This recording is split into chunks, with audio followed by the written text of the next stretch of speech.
जय हिंद। मैं प्रदीप कुमार आप लोगों का फिर से स्वागत करता हूं सीटेड प्लेटफॉर्म चैनल पे। और आज हम लोग फिर से बाल विकास का अध्याय 1 विकास की अवधारणा एवं इसका अधिगम से संबंध का पार्ट 2 पढ़ेंगे। इससे पहले हम लोग पहले वाले वीडियो में पढ़े थे विकास के बारे में, और आज हम लोग मूल रूप से वृद्धि के बारे में पढ़ेंगे। तो देखिए, वृद्धि है क्या, एक्चुअली वृद्धि का परिभाषा क्या है। तो वृद्धि का परिभाषा यह है, सो मूल रूप से शरीर के लंबाई चौड़ाई और भार में जो वृद्धि हुआ, अर्थात शारीरिक अनुपात में जो भी वृद्धि हुआ, उसी को हम सिर्फ वृद्धि कहेंगे। यानी ये समझिए, शारीरिक विकास में जो वृद्धि हुआ वही वृद्धि के अंतर्गत आएगा, और बाकी सभी यानी विकास के जो 6 आयाम है उसमें से एक शारीरिक विकास को छोड़कर बाकी जितने भी विकास है वो सब विकास के अंतर्गत आ जाएगा। यानी बाकी सब जितने भी आयाम है वो सब विकास के अंतर्गत आ जाएगा। वो कैसे, वो आज हम पढ़ेंगे। देखिए, आज सबसे पहले विकास और वृद्धि के बीच अंतर समझिए, उससे आपका डाउट क्लियर हो जाएगा। समझिए, विकास में समझिए, विकास व्यापक और असीमित होता है। देखिए, विकास व्यापक और असीमित होता है। विकास व्यापक का मतलब ये हुआ सो विकास के 6 आयाम है, और ये असीमित यानी इसका मतलब ये हुआ ये गर्भावस्था से लेकर मृत्यु पर्यंत तक चलती है। लेकिन वृद्धि क्या है, वृद्धि सीमित होता है एवं यह विकास की प्रक्रिया का एक चरण या भाग है। वृद्धि में क्या है, वृद्धि सीमित होता है एवं यह विकास की प्रक्रिया का एक चरण या भाग है।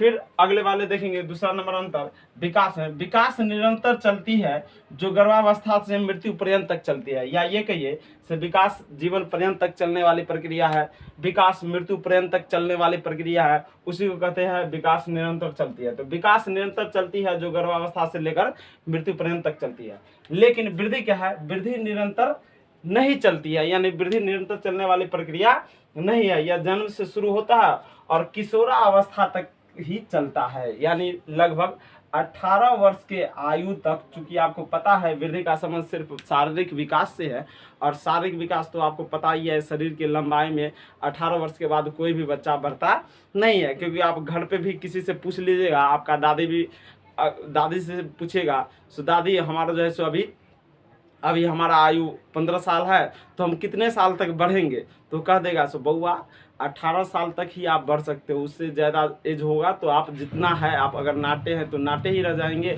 और हाइट अगर लंबा है तो वहीं पर रह जाएंगे, उसमें कोई भी परिवर्तन, हाइट में कोई भी परिवर्तन नहीं होगा। तो इसलिए कहा जाता है वृद्धि निरंतर नहीं चलती है, यह जन्म से किशोरावस्था तक यानी 18 वर्ष की आयु तक रुक जाती है। फिर तीसरा अंतर देखेंगे विकास में, तो विकास गुणात्मक एवं मात्रात्मक दोनों होता है। आपको पता है गुणात्मक का अर्थ होता है जिसे ठीक ठीक गणना, या ये समझे जिसे ठीक ठीक मापा या तोला नहीं जा सकते, और मात्रात्मक मतलब होता है जिसे ठीक ठीक मापा जा सकता है। लेकिन वृद्धि में आएंगे तो वृद्धि सिर्फ मात्रात्मक का दूसरा नाम परिणात्मक होता है। वृद्धि सिर्फ मात्रात्मक होता है। फिर देखिए, विकास में आएंगे तो विकास बहुआयामी होता है। क्योंकि आपको पता है विकास में कितने आयाम है, 6 आयाम है। शारीरिक विकास, संज्ञानात्मक विकास, संवेगात्मक विकास, भाषाई विकास, सामाजिक विकास और क्रियात्मक विकास। तो इसलिए कहा जाता है विकास बहुआयामी है। और वृद्धि में क्या है, इसका संबंध सिर्फ कौन से विकास से है, शारीरिक विकास से है। तो इसमें पूछा जाएगा सो वृद्धि और विकास के बारे में कौन सा कथन सत्य है या कौन सा कथन असत्य है। तो यही सब अंतर रहेगा। तो कहेगा, देखिए ध्यान रखिए, कहेगा वृद्धि और एवं विकास के बारे में कौन सा कथन सत्य है। एक में देगा विकास सीमित होता है जबकि वृद्धि असीमित होता है। 2 में देगा वृद्धि जीवन पर्यंत तक चलती है जबकि विकास जीवन पर्यंत तक नहीं चलती है। 3 में देगा वृद्धि निरंतर चलने वाली प्रक्रिया है, यह किशोरावस्था के बाद भी चलती है। और 4 में देगा विकास व्यापक और असीमित होता है जबकि वृद्धि विकास की प्रक्रिया का एक चरण या भाग होता है। तो इसका सही जवाब कितना नंबर होगा, 4 नंबर होगा। तो उसी प्रकार अगर सत्य कहेगा तो इसी में से रहेगा, सत्य है तो सत्य वाला चूज कर लीजिए, और असत्य कहेगा यानी निगेटिव कहेगा तो 3 इसमें पॉजिटिव रहेगा, 1 निगेटिव रहेगा, उसको चूज कर लीजिए। तो ये हुआ विकास और वृद्धि में अंतर। अब पढ़ेंगे वृद्धि की अवस्थाएं। तो इसमें 6 अवस्था है जिसको एक एक करके बारी बारी से पढ़ेंगे, और उस अवस्था में कौन कौन सी विशेषता बच्चों में पाई जाती है इसके बारे में भी जानकारी प्राप्त करेंगे, जो सीटेट के हिसाब से बहुत ही महत्वपूर्ण है। ध्यान रखिएगा इसे। पहली अवस्था का नाम है शैशव अवस्था या शैशव काल भी कहा जाता है। इसका आयु है जन्म से लेकर 2 वर्ष। और एक बात ध्यान रखिएगा, जो भी हम यहाँ पर पढ़ेंगे उसको एग्जैक्ट इसका जो आयु है ध्यान रखिएगा, जन्म से लेकर 2 वर्ष, इसे 100% आप याद करके नहीं रख सकते। सो भाई जब यही रहेगा ऑप्शन में तभी हम इसे मारेंगे। नहीं, सीटेट आपसे ये नहीं पूछता है, सो ये नहीं जानना चाहता है सो बच्चा कितना पढ़ के आया, वो जानना चाहता है सो आप कितना समझ के आए हैं। तो ध्यान रखिए, संदर्भ के अनुसार अगर ऑप्शन रहे कहेगा शैशव काल की अवधि है, एक में है 0 से लेकर 3 वर्ष, 2 में है 2 से लेकर 4 वर्ष, 3 में है 4 से लेकर 10 वर्ष, 4 में है 10 से लेकर 12 वर्ष। तो इस अवस्था में आपको कौन सा टिक लगाना है, 0 से लेकर 3 वर्ष। लेकिन फिर आपसे पूछेगा सो भाई शैशव काल की आयु है 0 से लेकर 1 वर्ष, देखिए 0 से लेकर 1 वर्ष, दूसरा ऑप्शन में है 2 से लेकर 5 वर्ष, तीसरा में है 5 से 7, चौथा में है 7 से 11। तो फिर अगर इस आधार पर रहेगा तो फिर उस पर लगाना है 0 से लेकर 1 वर्ष। समझ रहे ना, यानी संदर्भ के अनुसार समझिए। अगर ऑप्शन में एग्जैक्ट जन्म से लेकर 2 वर्ष या 0 से लेकर 2 वर्ष नहीं है तो उससे थोड़ा या 1 साल अधिक है फिर भी हम टिक लगाएंगे, और 1 साल कम है फिर भी टिक लगाएंगे। लेकिन ध्यान रखिएगा, जब ऑप्शन में रहेगा 1 में 0 से लेकर 3 वर्ष, 2 में रहेगा 0 से लेकर 2 वर्ष, और 3 में रहेगा इस आधार पर 2 से लेकर 6 वर्ष, फिर रहेगा 6 से लेकर 12 वर्ष। तो उस अवस्था में यानी जब उस कंडीशन में क्या लगाना है आपको, 0 से लेकर 2 वर्ष, यानी ये समझिए 0 से लेकर 2 वर्ष करेक्ट है। लेकिन अगर यह ऑप्शन में नहीं रहेगा तो 1 साल आगे वाला भी लगा देंगे और 1 साल पीछे वाला भी लगा देंगे, और जब ये मिलेगा तब तो कोई दिक्कत नहीं है। अब इस अवस्था में पहला विशेषता क्या है, ध्यान रखिए, जब बच्चा जन्म से लेकर 2 वर्ष की रहता है तो ध्यान रखिए मूल रूप से माता पिता पर आश्रित रहता है। चूंकि आपको पता ही है इस अवस्था के बालक खुद से अपना जो है सो हर आवश्यकता की पूरा नहीं कर सकता है, वो जो है सो मूल रूप से माता पिता और अभिभावक पर आश्रित रहता है। तो इसलिए कहा जाता है माता पिता पर आश्रित रहता है। तो किस अवस्था में, शैशवावस्था में। अब दूसरी विशेषता है प्यार एवं स्नेह की आवश्यकता सबसे अधिक किस अवस्था में होता है, तो शैशवावस्था में, यानी 0 से लेकर 2 वर्ष। आपको पता है चूंकि मनुष्य एक सामाजिक प्राणी है और समाज में रहकर वो विभिन्न प्रकार के कौशलों को सीखता है, और समाजीकरण का प्रथम पाठशाला परिवार से ही होता है।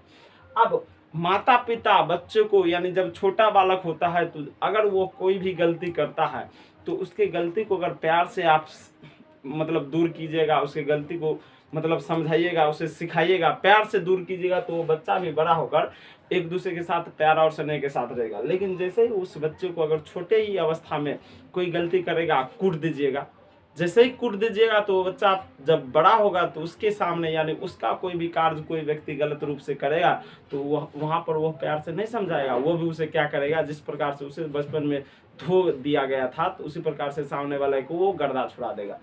इसलिए ध्यान रखिएगा प्यार एवं स्नेह की आवश्यकता होती है सबसे अधिक तो किस अवस्था में, शैशवावस्था में। फिर आंख कान नाक अर्थात इंद्रियों के माध्यम से सीखता है या सोचता है तो किस अवस्था में, शैशवावस्था में। आपको पता है इस अवस्था के बालक में मूल रूप से वाक तंत्र तो इतना विकसित नहीं हो पाता है जो अपनी आवश्यकताओं को 100% कह दे, लेकिन जब 6-7 महीना के अंदर में रहता है तो मूल रूप से आंख कान नाक के द्वारा ज्यादा समझता है या सीखता है। जैसे देखिएगा बच्चा को अगर कोई चीज पकड़ अच्छा लग गया, यानी जैसे आग का गोला उसका कलर थोड़ा लाल होता है तो उसे देखने में बहुत अच्छा लगता है, तो वो जैसे ही अच्छा लग गया भले वो उसके लिए कष्टदायक ही क्यों ना हो, उसे पहले पता नहीं है, देखकर उसे समझ में नहीं आता है सो क्या है, तो वो क्या करता है उसे पकड़ने का प्रयास करता है, और जैसे ही माता पिता उसको देखेगा तो उसको हाथ पर खींच लेगा, सो भाई मत जाओ उधर मत जाओ। लेकिन कैसे भी करके आप कितना भी रोकिएगा एक ना एक बार वो वहां पर जाकर उस चीज को पकड़ ही लेगा, और जैसे ही उसको पकड़ेगा और उसका हाथ एक बार पक गया तो समझिए वो सीख गया, उसे पता चल जाता है इस वस्तु को यानी इस कलर के वस्तु को जैसे ही मैंने छुआ तो हमें कष्ट पहुंचा, तो दूसरी बार अगर जब भी उस कलर की वस्तु को अगर आप मिठाई भी क्यों ना रहे उसे जैसे ही दिखाइएगा तो उसके पास नहीं जाएगा, नहीं उसे लेना पसंद नहीं करेगा। और फिर देखिए जब बच्चा छोटा रहता है तो आपको पता ही है कोई भी चीज़ जैसे ही उसके हाथ में दीजिएगा तो तुरंत मुंह में ले लेता है, तुरंत मुंह में ले लेता है। और फिर उसी समय में आप क्या कीजिएगा, नींबू का छोटा टुकड़ा उसको हाथ में दे दीजिएगा, जैसे ही मुंह में लेगा और उसको खट्टा लगेगा एकदम से तो फिर वो दूसरी बार किसी वस्तु को जल्दी नहीं लेगा। तो इसलिए आंख कान नाक अर्थात इंद्रियों के माध्यम से सोचता है तो किस अवस्था में, शैशवावस्था में। अब चौथा विशेषता है सार्थक अधिगम प्रारंभ होता है। ध्यान रखिए सार्थक अधिगम मतलब आपको पता है सार्थक यानी उचित, जो उसके लिए अच्छा हो, यानी ऐसा ज्ञान जिसका आप प्रयोग भविष्य में भी कर सकते हैं, तो उसे कहते हैं सार्थक।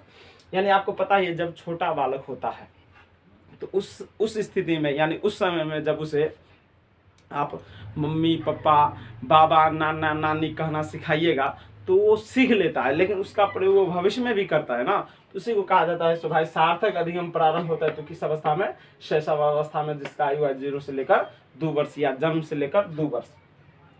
अब नेक्स्ट है सीखने, विकास या सीखने की गति तीव्र। ध्यान रखिए, विकास का गति तीव्र होता है, गति का दूसरा नाम होता है दर। विकास का गति या दर तीव्र होता है तो किस अवस्था में? शैशवावस्था में। यानी इस अवस्था के बालक देखते हैं जन्म के समय बहुत छोटा इसका आकार रहता है, लेकिन जैसे ही 7 दिन होता है, 7 दिन के बाद जो है सो एक संस्कार होता है, जिसे हम लोगों के यहाँ पर कहते हैं छठियार। तो 7 दिन में उसका देखते हैं शारीरिक विकास एकदम दूसरे रंग से हो जाता है। फिर 3 महीना में, 6 महीना में उसका मतलब आप कल्पना नहीं कर सकते उतना गति से उसका विकास होते रहता है। तो विकास का गति या दर तीव्र होता है तो शैशवावस्था में। और फिर आपको पता ही है अधिगम और विकास एक दूसरे से संबंधित होता है और एक दूसरे को प्रभावित करता है। जिस प्रकार विकास जीवन पर्यंत चलने वाली प्रक्रिया है, उसी प्रकार अधिगम भी जीवन पर्यंत चलने वाली प्रक्रिया है। तो अगर हम विकास कहकर छोड़ देंगे तो कभी कभी ऑप्शन में देता है सीखने की गति या दर तीव्र किस अवस्था में, तो आपको पता होना चाहिए। तो सीखने की या विकास की गति तीव्र किस अवस्था में होता है? शैशवावस्था में। अब है थोड़ा संवेगात्मक विकास भी शुरू होता है। हाँ, थोड़ा संवेगात्मक विकास भी शुरू होता है जब ये बालक 1.5 साल से थोड़ा अधिक हो जाएगा, तो आपको पता है इसमें डर की भावना जो है सो विकसित हो जाता है। कैसे? आपको पता होना चाहिए। संवेग डर, भय, क्रोध, घृणा, वात्सल्य टोटल 14 प्रकार का होता है, आपको बताए थे। अब उसके विस्तृत अध्ययन अभी 18 या 19 नंबर चैप्टर में है, संज्ञान एवं संवेग, उसमें करेंगे। तो संवेगात्मक, आपको पता है किसी वस्तु को आप कोई बच्चा को ले लीजिएगा और अगर टेबल है तो टेबल के किनारे पर उसे रख दीजिएगा तो देखेगा उसको डर लगता है। सुबह अगर हम यहाँ पर अगर छोड़ देंगे, आप उसको छोड़ दीजिएगा स्वतंत्र रूप से किनारे पर बैठा करके छोड़ दीजिएगा तो डर के मारे रोने लगता है। तो आपको पता ही है डर भी रहेगा तो उसे भी संवेग करेंगे। तो थोड़ा संवेगात्मक विकास भी शुरू होता है तो कौन सी अवस्था में? शैशवावस्था में। नेक्स्ट अगला विशेषता है अनुकरण, स्मृति और मानसिक निरूपण। ध्यान रखिएगा, अनुकरण यानी नकल करने की प्रवृत्ति, स्मृति यानी याद करने की प्रवृत्ति, और मानसिक निरूपण यानी वस्तु स्थायित्व का जो गुण विकसित होता है वो किस अवस्था में? शैशवावस्था में। यानी आपको पता है छोटे बाल के जब बालक रहता है तो सभी व्यक्ति या माता पिता और बच्चे भी रहते हैं उससे बड़े, वो उसको सिखाते हैं बोलिए बाबा बब्बा बब्बा बब्बा, बउआ बोलिए बब्बा बब्बा, मम्मा मम्मा, मम्मी मम्मी। अगर भूल से बउआ जो है सो मामा बाबा के सिवा नाना नानी बोल दिया तो आपको पता ही है, अगर उसके ससुराल वाले यानी उसके माता बाबा मामा के यहाँ के लोग अगर सिखा रहे हैं, अगर वो नाना कह दिया तो फिर उस पर जैसे गुस्सा हो जाता है, उसको जैसे धुने लगता है। तो अनुकरण करने की प्रवृत्ति यानी बच्चा को 5 बार बोलेगा बुआ बब्बा बब्बा बब्बा, तो वो 5-7 बार जैसे उसके सामने में बोलिएगा तो कम से कम एक बार वो जरूर बब्बा नहीं कहेगा लेकिन बा जरूर कह देगा। तो उसी को कहा जाता है अनुकरण या नकल करने की प्रवृत्ति। स्मृति यानी याद करने यानी याद रखने की क्षमता का जो विकास होता है शैशवावस्था में। चूंकि आपको पता है, देखिए जब बच्चा छोटा रहता है, भले वो 4 महीना का या 6 महीना का ही क्यों ना रहे, दूसरे व्यक्ति यानी माता पिता के अलावा कोई दूसरे व्यक्ति कितने भी घंटा उस बच्चे को क्यों ना गोदी में रख ले, अच्छा चीज क्यों ना खिला ले, लेकिन जैसे ही वो अपने माता या पिता को देखेगा तो रोने लगेगा, उसके पास जाने का प्रयास करता है। क्यों जाने का प्रयास करता है? क्योंकि उस बच्चे को पता है सामने वाली औरत जो है वही हमारी माँ है और ये जो गोदी में रखी हुई है ये दूसरे व्यक्ति है, या सामने वाला व्यक्ति है वही मेरा पिता है। देख लीजिए, अपने माता पिता के सिवा दूसरे के पास जाने का ज्यादा प्रयास नहीं करता है। तो स्मृति तो पता ही है। अब है मानसिक निरूपण यानी वस्तु स्थायित्व का गुण। तो वस्तु स्थायित्व पता है, यानी वस्तु अभी उसके सामने में है तो उसका छवि उसके मतलब मस्तिष्क में रहेगा, सो भाई ये वस्तु है। और नज़र के सामने से हटा भी लीजिएगा तो तब भी उसे पता चलता है, सो भाई आप उसके सामने से हटा लिए हैं लेकिन वस्तु रखे हैं इसी आसपास। तो वस्तु स्थायित्व यानी आपको पता है जब बच्चा 3-4 महीना का रहेगा तो उसे अगर कोई भी खिलौना दीजिएगा या मोबाइल दीजिएगा तो खेलेगा, लेकिन क्या होता है जैसे उसको दीजिएगा तो खेलेगा, लेकिन हाथ से छीन लीजिएगा, हटा लीजिएगा तो उसके बारे में कोई रिएक्ट नहीं करता है, क्योंकि 5-6 महीना के अंदर में बच्चों में ये होता है, ये भावना रहती है भाई जो वस्तु नज़र के सामने में है दुनिया में उसी का अस्तित्व है, और जो नज़र के सामने में नहीं है तो उसका अस्तित्व नहीं है, बिल्कुल समाप्त है।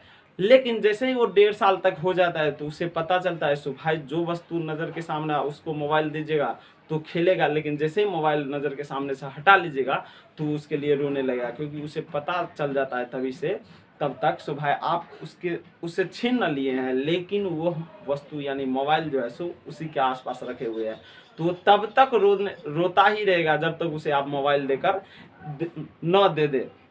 तो इसलिए अनुकरण, स्मृति और मानसिक निरूपण, तो ये मूल रूप से 7-8 जो विशेषता है वो किस अवस्था से है, शेषवावस्था से। जो भी अवस्था बताएंगे मूल रूप से समझिए सीटेट इसी के अंतर्गत लेता है, इससे अलग कुछ भी नहीं लेगा, समझ रहे हैं। नेक्स्ट अब है दूसरी अवस्था जिसका नाम है बाल्यावस्था, वृद्धि की दूसरी अवस्था जिसका नाम है बाल्यावस्था। अब इसका आयु पूछेगा, बाल्यावस्था की आयु है तो 2 से लेकर 12 वर्ष, समझ रहे ना। और आपको पता ही है ये एग्जैक्ट है, लेकिन संदर्भ के अनुसार उसमें अगर एक आगे रहेगा तब भी और एक पीछे रहेगा, 1 साल पीछे रहेगा तब भी, दोनों क्या है, सही है। अब बाल्यावस्था के दो उप अवस्था है, यानी समझिए दो भाग है। यानी पहला का नाम है पूर्व बाल्यावस्था जिसका आयु है 2 से लेकर 6 वर्ष, और दूसरी अवस्था का नाम है उत्तर या परवर्ती बाल्यावस्था जिसका आयु है 6 से लेकर 12 वर्ष। अब दोनों का अलग अलग जो है सो विशेषता पढ़ेंगे।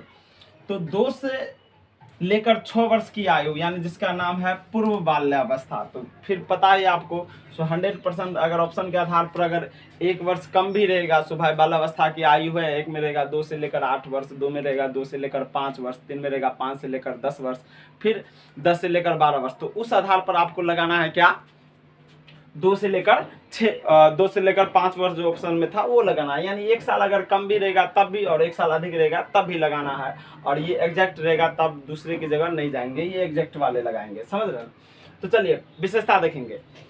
पूर्व बाल्यावस्था की पहली विशेषता है खिलौने की आयु कहा जाता है। तो कौन सी अवस्था को, पूर्व बाल्यावस्था को, या कहा जाता है इसको खेलने की आयु कहा जाता है, तो मूल रूप से किस अवस्था को, तो पूर्व बाल्यावस्था को। अब दूसरा है सामाजिकरण एवं जिज्ञासा, दोनों में वृद्धि होता है। सामाजिकरण चूंकि आपको पता है शुद्धि 2 से लेकर 6 वर्ष के बालक वो चलने लगता है, चलने दौड़ने लगता है, तो सामाजिकरण एवं जिज्ञासा दोनों में वृद्धि होता है। तो चूंकि सामाजिकरण का मतलब ही होता है समाज के साथ घुल मिल जाना, यानी समाज में एक दूसरे के साथ रहना, उठना बैठना। तो आपको पता है जब बच्चा चलने लगता है तो अपने घर तक सीमित नहीं रहता है, वो अपने आसपास यानी अपने चचा का घर है, दूसरे अगल बगल यानी अपने घर के अगल बगल जो भी घर है उस आंगन में चलने फिरने लगता है। तो इसलिए कहा जाता है सामाजिकरण एवं जिज्ञासा। तो जिज्ञासा आपको पता ही है, सामाजिकरण एवं जिज्ञासा यानी वस्तु को जानने की इच्छा ज्यादा से ज्यादा होता है, आपको पता ही है,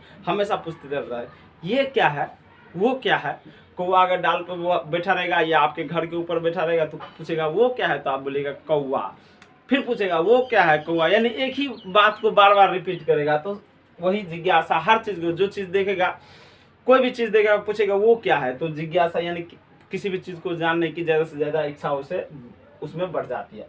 और फिर बाहरी जुड़ाव होने लगता है, तो एक ही बात को फिर पूछता है, बाहरी जुड़ाव होने लगता है तो आपको पता ही है वो चलने लगता है तो अपने घर तक सीमित नहीं रहेगा, अपने घर के आसपास वाले घर में भी जाने लगेगा, तो बाहरी जुड़ाव होने लगता है। अब है अनुकरण एवं दोहराने की प्रवृत्ति। पहले में है अनुकरण करने की प्रवृत्ति, लेकिन ध्यान रखिए यहाँ पर अनुकरण एवं दोहराने की प्रवृत्ति दोनों एक साथ रहेगा। तो कौन सी अवस्था की विशेषता है, पूर्व बाल्यावस्था। आपको पता है इस अवस्था के जो बालक होते हैं या बालिकाएं होते हैं, इसमें बालक ही नहीं रहेगा, बालिकाएं भी रहती है। तो जब उसका माता रोटी बनाती है, रोटी बेलती है, तो देखेगा वो बच्चा रोटी बेल रही है तो वो भी जाएगा वो जो बनाने वाला जो बर्तन होता है उसी में बैठ जाएगा और फिर आटा लेकर अपने हाथ से गूंथेगा और मम्मी को तब हटा देगा, खुद से बैठकर बेलने का प्रयास करेगा। और जब उसको उसके माता पिता जब रोकता है तो या अभिभावक रोकते हैं तो फिर वो बार बार जो है सो वो प्रवृत्ति अपनाती है। जो चीज़ वो करता है उसको जैसे ही रोकेगा तो बार बार वो दोहराने का प्रयास करता है। तो इसलिए कहा जाता है अनुकरण या नकल करने की प्रवृत्ति एवं दोहराने की प्रवृत्ति का विकास होता है। तो कौन सा अवस्था, पूर्व बाल्यावस्था। और सबसे ज्यादा इंपॉर्टेंट है भाषा सीखने का सबसे संवेदनशील समय, या कहेगा भाषा सीखने का सबसे सर्वोत्तम अवस्था कौन सी अवस्था है, तो यही पूर्व बाल अवस्था, इसका कभी कभी ऑप्शन में दे देता है प्रारंभिक बचपन का समय, तो पूर्व बाल अवस्था कहेगा तब भी, और प्रारंभिक बचपन का समय कहेगा तब भी। तो भाषा सीखने का सबसे संवेदनशील समय है। आपको पता है इस अवस्था के बालक या बालिका को, यानी 2 से लेकर 6 वर्ष के बालक या बालिका को जिस वातावरण में रख दीजिएगा, यानी जब वातावरण अंग्रेजी वाला है वहां पर रख दीजिएगा, तो बच्चा जो है सो तुरंत अंग्रेजी सीख जाएगा। 2-4 साल वहां से जैसे ही आएगा तो वो अंग्रेजी में बोलने लगेगा, या 5 साल तक रहेगा तो अंग्रेजी में बोलने लगेगा, आई एम खाइंग, आई एम जाइंग। और जैसे ही इसको चाइनीज भाषा जहाँ पर बोला जाता है, चाइनीज वाले वातावरण में रख दीजिएगा तो वो भी वहां से आएगा तो चूचा चूचा बोलने रहेगा। समझ रहे ना, यानी भाषा सीखने का सबसे संवेदनशील समय है। तो ऑप्शन में रहेगा पूर्व बाल अवस्था, तब भी लगा दीजिएगा, या इसके जगह पर इसका एक और नाम है प्रारंभिक बचपन का समय, तो वो भी लगा दीजिएगा। तो ये मूल रूप से 5 विशेषता है। वो कौन सी अवस्था का है? तो पूर्व बाल अवस्था, जिसका आयु है 2 से लेकर 6 वर्ष। नेक्स्ट, अब दूसरा अवस्था है, नेक्स्ट इसी का दूसरा पार्ट है, यानी दूसरा है उत्तर या परवर्ती बाल अवस्था। ध्यान रखिएगा, उत्तर या परवर्ती, गणित में है उत्तरवर्ती संख्या या अनुवर्ती संख्या या परवर्ती संख्या। तो उसे कहते हैं जो मूल संख्या के ठीक एक बाद वाले संख्या को उत्तरवर्ती या परवर्ती या अनुवर्ती कहते हैं।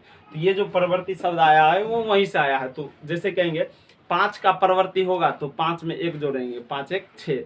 10 का परवर्ती होगा तो 10 1 11, लेकिन 10 5 नहीं पूछता, पूछेगा तो 10,000 का परवर्ती संख्या होगा तो 10 में 1 जोड़ देंगे। उसका 3 नाम है, उत्तरवर्ती या अनुवर्ती या परवर्ती। और फिर पूर्ववर्ती संख्या एक होता है, तो जैसे ही एक बाद वाले संख्या तो एक पहले वाले संख्या ले लीजिए, यानी पूर्ववर्ती संख्या का सिर्फ एक ही नाम है। 5 का पूर्ववर्ती होगा तो 5 में से 1 कम कर दीजिएगा, 4। 2000 का पूर्ववर्ती होगा तो 2000 में से 1 कम कर देंगे तो 1999। 10,000 का पूर्ववर्ती होगा, पूर्ववर्ती संख्या होगा तो 9,999।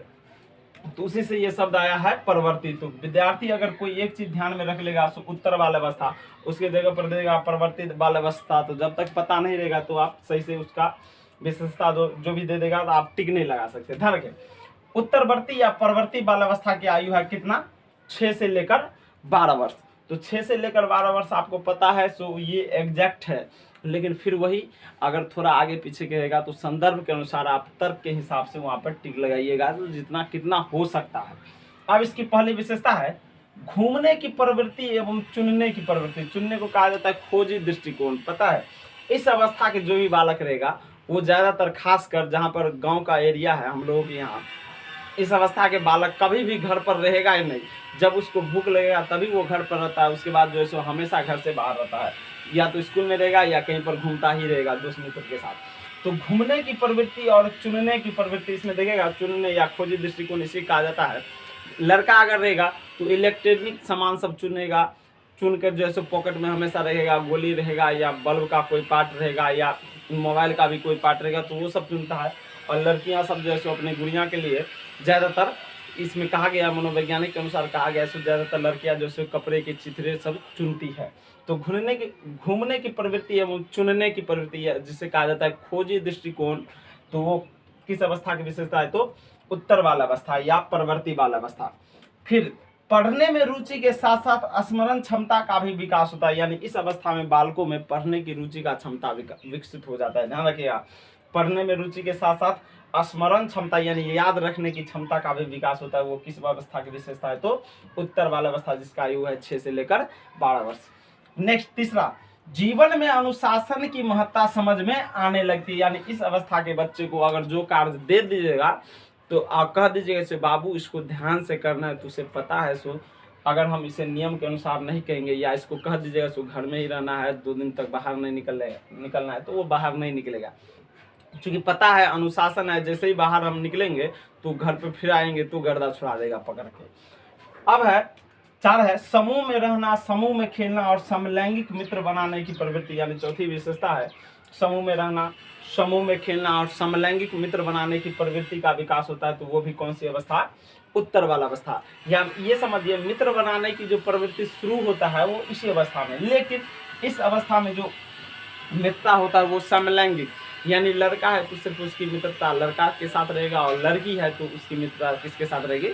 लड़की के साथ रहेगी। लेकिन ध्यान रखिएगा, कहेगा किस अवस्था की मित्रता ज़्यादा दिन तक नहीं चलती है, तो ये यही है उत्तर वाला अवस्था की मित्रता जो है सो ज़्यादा दिन तक नहीं चलती है, उसमें तुरंत मित्रता लगेगा, तुरंत झगड़ा होगा, फिर मित्रता कैंसिल कर लेगा, समझ रहे ना। और फिर 2 दिन के बाद दोनों बालक एक ही साथ रहने लगेगा। तो इसी को कहा जाता है समूह में रहना, समूह में खेलना और समलैंगिक मित्र बनाने की प्रवृत्ति जागृत होती है। तो कौन सी अवस्था? तो उत्तर वाला अवस्था, जिसका आयु है 6 से लेकर 12 वर्ष। चलिए, तीसरी अवस्था का नाम है किशोरावस्था, जिसका आयु है 12 से लेकर 18 वर्ष। 100% ध्यान रखिएगा, किशोरावस्था की आयु है 12 से लेकर 18 वर्ष। तो आपको पता ही है, पहली विशेषता इसका सबसे जटिल अवस्था या डेंजर अवस्था के नाम से जाना जाता है। तो कौन सा अवस्था? किशोरावस्था। जटिल या डेंजर, क्यों जटिल या डेंजर कहा जाता है वो आगे पढ़ेंगे, पता चल जाता है। ध्यान रखिएगा, माता पिता और अभिभावक पर आश्रित रहता बच्चा तो किस अवस्था में? शैशवावस्था में, यानी जन्म से लेकर 2 वर्ष की आयु में। लेकिन माता पिता, मित्र, अभिभावक, शिक्षक के मार्गदर्शन की सबसे अधिक आवश्यकता होता है। तो ध्यान रखिए, शैशवावस्था के बाद किस अवस्था में? किशोरावस्था में। क्योंकि आपको पता ही है, इस अवस्था के बालक या बालिकाओं में सही और गलत के बारे में निर्णय लेने की क्षमता विकसित, मतलब दुविधा रहता है, नैतिक दुविधा जिसे कहते हैं दुश्चिंता। आगे पढ़ेंगे, दुश्चिंता और स्वयं के संबंधित सारोकार रहता है। दुविधा यानी क्या सही होगा क्या गलत होगा, इसके बारे में ठीक ठीक निर्णय नहीं ले पाता है। तो इसलिए माता पिता, मित्र, अभिभावक, शिक्षक के मार्गदर्शन की सबसे अधिक आवश्यकता होती है। यही वो अवस्था है जब बच्चों का विकास, यानी जिस प्रकार से उसका मार्गदर्शन होगा, अगर सही मार्गदर्शन होगा तो उसका विकास सही होगा, वो जीवन में अच्छे अच्छे कार्य करेंगे। लेकिन जैसे ही उसका गलत रास्ता के हिसाब से उसका मार्गदर्शन होगा, गलत तरीके से होगा उसका मार्गदर्शन, तो उसका जीवन जो है जीवन का जो रास्ता है वो दूसरी तरफ मुड़ जाएगा, जिससे उसमें अपराध की प्रवृत्ति जागृत हो जाएगी। तो इसलिए माता पिता, मित्र, अभिभावक, शिक्षक के मार्गदर्शन की सबसे अधिक आवश्यकता होता है। तो किस अवस्था के में? किशोरावस्था में। नेक्स्ट, दुश्चिंता एवं स्वयं से संबंधित सारोकार रखता है। तो किस अवस्था में?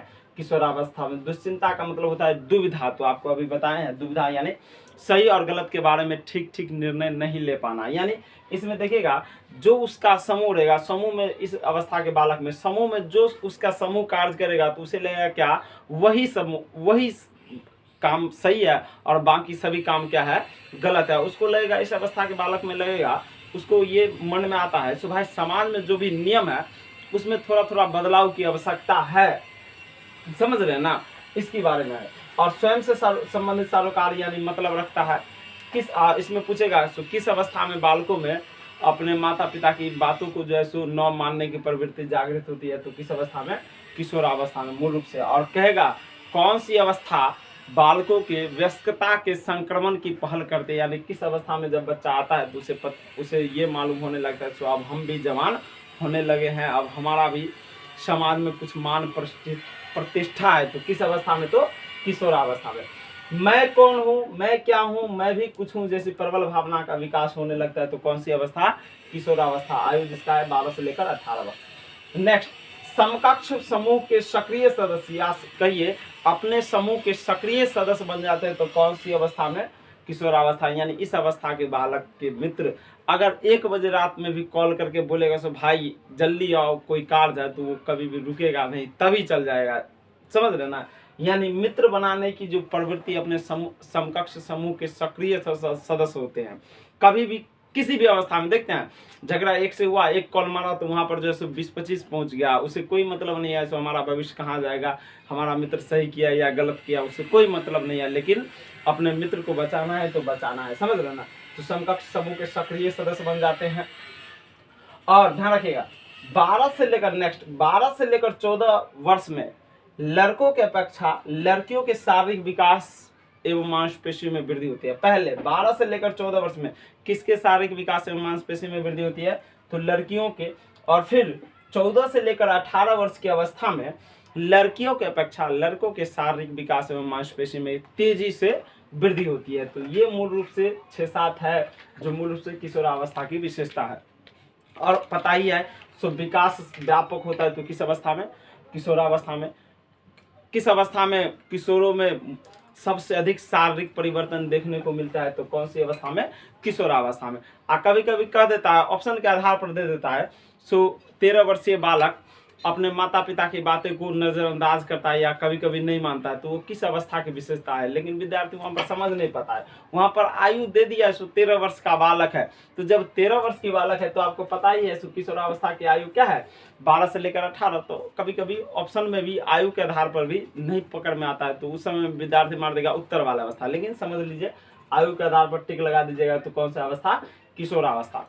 अभी हम लोग ये अवस्थाएं पढ़ेंगे और एक और वीडियो बनेगा जब जो फर्स्ट चैप्टर पढ़े हैं उस सबसे संबंधित क्वेश्चन कैसे निकलता है उसके बारे में पढ़ेंगे। अब चौथी अवस्था है युवा प्रौढ़ावस्था। ध्यान रखिए, युवा प्रौढ़ावस्था जिसका आयु है 18 से लेकर 40 वर्ष। अब ध्यान रखिएगा, इसका आयु कोई निश्चित नहीं है। इसमें अगर 18 से 35 कहेगा तब भी सही है, 18 से 45 कहेगा तब भी सही है। समझ रहे ना, युवा प्रौढ़ावस्था। तो आपको पता है जैसे ही जटिल अवस्था से गुजर जाते हैं तो अब विद्यार्थी में अस्थायित्व आने लगता है, यानी ये समझिए हर प्रकार का विकास अब हो जाता है। तो किस अवस्था में, 18 से लेकर 40 वर्ष की अवस्था में। या ये कहेगा बालक परिपक्वता ग्रहण कर लेता है। तो आपको पता है परिपक्वता, तो जो बात नहीं सीखे अब उसको सीख लिए तो आप समझिए उस चीज में आप परिपक्व हो गए। तो परिपक्वता यानी अस्थायित्व आने लगता है और विकास अपने चरमोत्कर्ष पर रहता है। तो यानी चरमोत्कर्ष पर पूरा समझिए अब हो गया, यानी पूरा अब होने को है, यानी मुझे समझिए लगभग 90% 99% हो गया। अब युवा प्रौढ़ावस्था में जिस अवस्था में हम लोग हैं, तो किशोरावस्था में जब बच्चा अपने समूह के सक्रिय सदस्य हो जाते हैं, उस समय में अगर 1 बजे रात में भी उसके कोई भी मित्र फोन कर देता तो तुरंत दौड़ जाता था। लेकिन जैसे ही इस अवस्था में आ जाएगा तो अगर उसका मित्र फोन भी करके पूछेगा ना 1 बजे रात में, भाई बहुत कष्ट में हूँ आओ जल्दी, तो वहाँ पर सीधे पहले दौड़ नहीं जाएगा, उसको पूछेगा तो भाई क्या करने गया था, तुम्हारा गलती है क्या? अगर तुम्हारा गलती है तो वहीं पर सरो सुबह में आएंगे मिलने के लिए। लेकिन हाँ, अगर तुम्हारा गलती नहीं है तो तब आएंगे। तो यहाँ देख लेते हैं, यहाँ पर यानी किशोरावस्था में कोई कुछ भी सोचता समझता नहीं था। उसका दोस्त फोन किया, चाहे सही हो चाहे गलत हो, वो तुरंत पहुंच जाता था। लेकिन इस अवस्था में क्या होता है, वो पहले जांचता है सो भाई क्या सही है क्या गलत है, उसे पता चल जाता है। तो पहले वो जांचता है सो तुम्हारा गलती तो नहीं है, अगर तुम्हारा गलती है तो फिर नहीं आएंगे, उस सुबह में आएंगे। अगर तुम्हारा गलती नहीं है तो तुम्हारा गलती नहीं है तो तुरंत आएंगे। अगर तुम्हारा गलती है तो फिर अभी नहीं आएंगे, अब जो है सो सुबह में आएंगे। तो वही बालक परिपक्वता ग्रहण कर लेता है और विकास अपने चरमोत्कर्ष पर रहता है। तो किस अवस्था में, 18 से 40 वर्ष यानी युवा प्रौढ़ावस्था में। नेक्स्ट 5वां अवस्था है परिपक्व प्रौढ़ावस्था। ध्यान रखिए, इसका आयु फिर 40 से 65। तो फिर इसका भी निश्चित नहीं है, अगर 40 से 60 भी कहेगा तब भी सही है। तो अब क्या है, अब जो भी विकास किए हैं तो अब इस अवस्था में आप उसमें क्या है, आप जो विकास की दृष्टि से पूरा ऊंचे पर्वत पर चढ़ गए, अब वहां से ढुलकने का आप जो है सो प्रयास होगा। किस अवस्था में, परिपक्व प्रौढ़ावस्था 40 से 65। यानी इसमें पहले पता है शारीरिक विकास में गिरावट आने लगती है। हाँ, यानी किशोरावस्था में या युवा प्रौढ़ावस्था में जितना हैंडसम लगे थे, खान पान करके जो बॉडी शॉडी दिखाते थे, अब उसमें क्या आएगा, उसमें गिरावट आने लगेगी। बालों का सफ़ेद होना, बाल में जो अलग अलग तरह के तेल शैम्पू लगा कर जो चमकाते थे, अब क्या होगा, उसमें सफ़ेदी आने लगेगा, बाल झड़ने लगेगा, नहीं चेहरे पर झुर्रियाँ आने लगेगी, मांसपेशियाँ सब सिकुड़ने लगेगा। तो ये सब किस अवस्था की विशेषता है, तो परिपक्व प्रौढ़ा अवस्था जिसका आयु है 40 से 65। सबसे लास्ट अवस्था है वृद्धा प्रौढ़ावस्था। ध्यान रखिएगा, सीटेट का इस दोनों अवस्था से कोई मोहब्बत नहीं है। वो ज्यादातर पूछता है किशोरावस्था, उसके बाद पूछेगा वृद्धा प्रौढ़ावस्था। तो आपको पता ही है 65 या 60 वर्ष से ऊपर अगर आप सेंचुरी लगा लेते हैं तब भी सही है, सेंचुरी के बाद भी सही है, और सेंचुरी से पहले भी अगर लुढ़क गए तो फिर भी वृद्धा प्रौढ़ावस्था में ही रहेंगे। अब ध्यान रखिए, आपको पता है इस अवस्था में अब लड़के को क्या करते हैं, लड़का या लड़के को उसका जो अब बहू आएगी, पतोहू आएगी या बेटा बेटी जो है उसको मानेगा नहीं, उसको खाना नहीं देगा, तो वो क्या करेगा, देगा सो भाई हमारे आसपास में कहाँ भजन हो रहा है, कहाँ सामाजिक कार्य हो रहा है, कहाँ आध्यात्मिक कार्य हो रहा है, तो वहाँ जो है सो जाने का प्रयास करता है। जैसे अभी पता है हम लोग कभी भी मतलब कभी कष्ट में रहते हैं तभी भगवान का पूजन करते हैं, लेकिन उससे पहले नहीं करते हैं। लेकिन जैसे ही वृद्धा प्रौढ़ावस्था में जाएंगे, 65 से ऊपर आयु होगा, तो ध्यान रखिए इसका विशेषता सामाजिक, आध्यात्मिक, धार्मिक और सांस्कृतिक कार्यक्रमों की ओर झुकाव बढ़ जाता है। तो कौन सी अवस्था, वृद्धा प्रौढ़ावस्था। पता है सीटेट सबसे ज़्यादा अगर पूछता है, कभी भी ज़्यादा पूछता है तो इसी अवस्था से पूछता है। इसका एक ही विशेषता है जो अभी बताए हैं।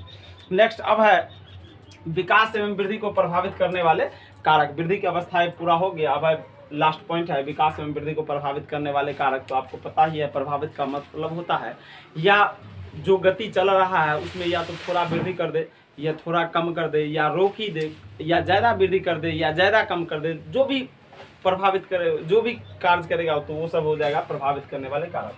तो उसमें पहला है पोषण। ध्यान रखिए पोषण तो आपको पता ही है खान पान, यानी बच्चों में जब बच्चा छोटा रहता है तो उसको अगर स्वच्छ भोजन दीजिएगा, कार्बोहाइड्रेट युक्त दीजिएगा, प्रोटीन युक्त दीजिएगा भोजन, समझ रहे ना, तो उसका शारीरिक विकास अच्छे ढंग से होगा। जैसे शारीरिक विकास अच्छे ढंग से होगा तो आपको पता ही है सो विकास के सभी आयाम एक दूसरे से जुड़ा हुआ है, तो बाकी सभी विकास के आयाम बढ़ जाएगा अपने आप। और फिर अगर पोषण यानी खान पान उसका शुद्ध नहीं रहेगा, शुद्ध भोजन नहीं दीजिएगा, कार्बोहाइड्रेट प्रोटीन युक्त भोजन नहीं दीजिएगा तो उसका शारीरिक विकास कमजोर होगा।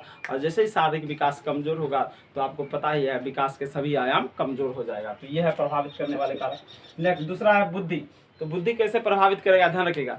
जिस बच्चों में बुद्धि अधिक रहेगा या जिस व्यक्ति में बुद्धि अधिक रहता है तो आपको पता ही है वो समाज के साथ सामंजस्य अधिक कर लेता है, यानी तुरंत कर लेता है।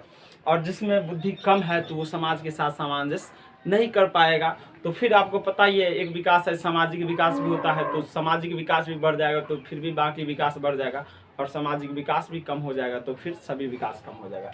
नेक्स्ट अब है वंशानुगत या अनुवांशिक गुण। तो आपको पता ही है अनुवांशिक या वंशानुगत गुण किसे कहते हैं।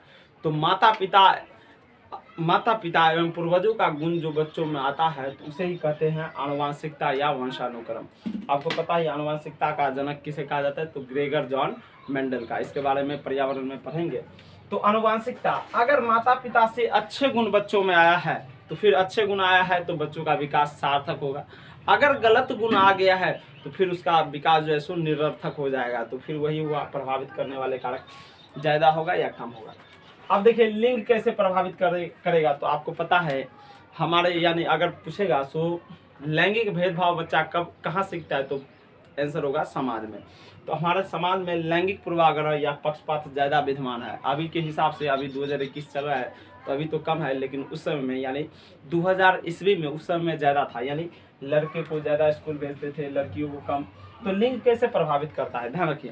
अगर आप बेटे को ज़्यादा पढ़ाइएगा तो बेटे को पढ़ाइएगा तो ऐसा तो थोड़ी ना है सो पढ़ेगा बेटा और ज्ञान आ जाएगा बेटी, तो वही हुआ प्रभावित करने वाला है, लिंग प्रभावित है। अगर किसी एक लिंग को अगर आप ज़्यादा वरीयता देंगे, अगर लड़की को ज़्यादा वरीयता देंगे तो लड़का कम सीखेगा, या लड़का को ज़्यादा वरीयता दीजिएगा तो लड़की कम सीखेगा। तो वही है लिंग प्रभावित करने वाले कारक।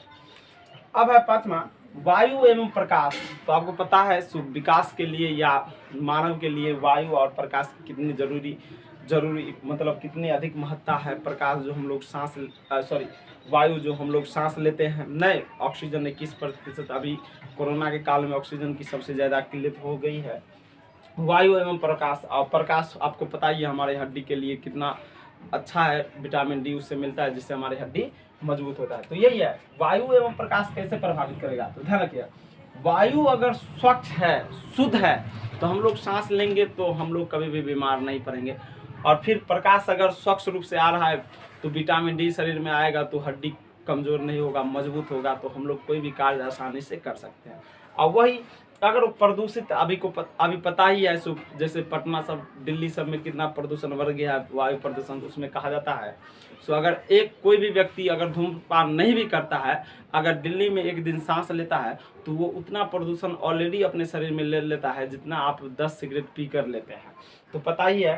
तो अगर स्वच्छ वायु एवं प्रकाश आ रहा है तो बच्चे कभी भी बीमार नहीं होंगे, वो आगे बढ़ते रहेंगे। अगर प्रदूषित प्रकाश आ रहा है या प्रदूषित वायु आ रहा है तो बच्चे बीमार हो जाएंगे, तो जैसे ही बीमार होंगे तो उसका विकास प्रभावित होगा। अब है अंतःस्रावी ग्रंथि। अब अंतःस्रावी ग्रंथि कैसे विकास को प्रभावित करता है, ध्यान रखिए। आपको पता ही है शरीर के अंदर में भी बहुत सारे हार्मोन स्रावित होते रहते हैं जिससे जो है सो हम लोगों का हाइट बढ़ता है या छोटा होता है। तो एक है वृद्धि हार्मोन। अगर जिस बालक में वृद्धि हार्मोन की अधिकता हो जाएगी उसका हाइट लंबा हो जाएगा, और जिसमें उसकी कमी होगा तो उसका हाइट छोटा हो जाएगा। तो आपको पता ही है हाइट लंबा रहने से और छोटा रहने से किस प्रकार प्रभावित होते हैं। किस प्रकार की आवश्यकता की पूर्ति होता है, तो वो है प्रभावित करने वाले कारक। नेक्स्ट अंतिम है शारीरिक क्रिया। तो आपको पता ही है शरीर एक ऐसा यंत्र है जिसको आप जितना ज़्यादा काम में लगेगा तो वो उतना अधिक मजबूत होगा, उसमें रोग प्रतिरोधन की क्षमता उतनी अधिक होगी, समझ रहे ना। और जितना इसको सहेज कर रखिएगा तो समझिए ये अच्छा नहीं रहेगा, वो उतना बेकार होते जाएगा। तो शारीरिक क्रिया जैसे व्यायाम करना, रोजमर्रा के कार्य करना, अपने अपने सपनों को पूरा करने के लिए उसमें लगातार कार्य करते रहने की क्रिया, तो वही है शारीरिक क्रिया। अगर कार्य अधिक कीजिएगा, व्यायाम अधिक कीजिएगा तो आप स्वस्थ रहिएगा, और स्वस्थ रहिएगा तो आपको पता ही है मस्त रहिएगा। अगर व्यायाम नहीं कीजिएगा तो आप बैठे बैठे आपके अंदर जो है सो बीमारी सब घर कर जाएगा, और फिर जो है सो आपका विकास प्रभावित होगा। तो ये यही है लास्ट पॉइंट। चलिए, आशा करता हूँ कि आज का वीडियो जो बना है वो आप लोगों को पसंद आया होगा। और चलिए इसी के साथ मिलते हैं नेक्स्ट वीडियो में, तब तक के लिए जय हिंद।